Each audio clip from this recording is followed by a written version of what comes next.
Humanity is facing an existential crisis. Scientists report that changes brought about by human civilization have created the conditions that are causing what is now being called the sixth planetary die-off of species. The land, water, and air are all being polluted. Toxic chemicals are poisoning the planet. Climate change is wreaking havoc with the entire planetary environment. The ocean is seeing its food chain decimated. Essential species required for food production, such as honeybees, are dying off in record numbers, threatening the world's food supply. And the issues continue to compound with no end in sight.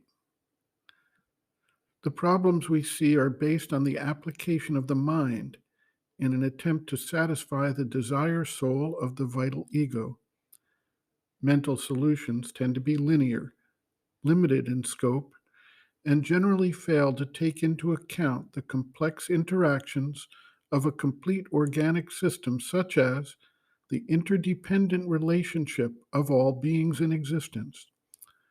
The result is the kind of imbalance that is driving this crisis to the potential for enormous devastation of the planet and humanity. When we seek for a solution to this crisis, we find that as long as we remain locked into the mind's framework and method of reaching its conclusions, there seems to be no solution. Some factor or factors simply overwhelm the best plans, and given the nature of the mind, disputes arise between those who want to approach the situation in one way and those who see a different line of development. We eventually reach a state of gridlock where nothing can be done while the pressures continue to mount. We are then forced, under this intense pressure, to find a way to adapt or die. In such a circumstance, what is the nature of adaptation? Sri Aurobindo's response is that the entire development of life on Earth shows the theme of an evolution of consciousness. Man is not the final stage of that evolution, but what he calls a transitional being. Nature's process is to set forth some kind of intense pressure, such as an evolutionary crisis, to create the intensity required for the manifestation of the next term of consciousness. This process is what we are experiencing today. The next term of consciousness is what Sri Aurobindo calls the supramental consciousness, to signify that it is a power of consciousness that exceeds the mental level.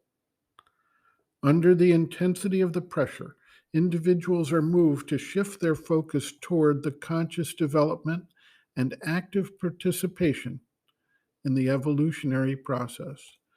Sri Aurobindo indicates that man, the mental being, has the capacity to consciously take part in and thereby dramatically speed up the long, slow, and arduous developmental process of nature.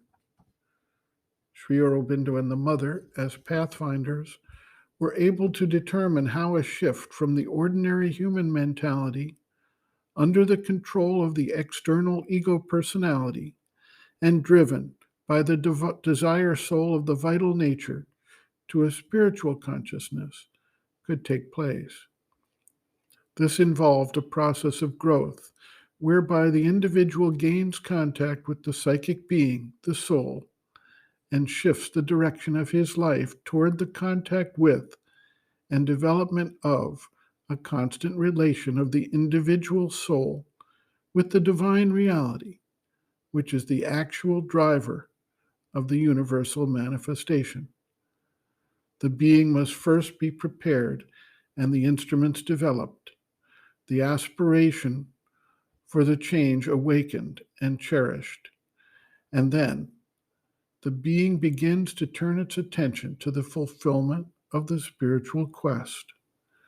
This inner process is what Growing Within, the Psychology of Inner Development, has systematically developed and outlined. Reference Sri Aurobindo and the Mother, Growing Within, The Psychology of Inner Development, Summary and Conclusions.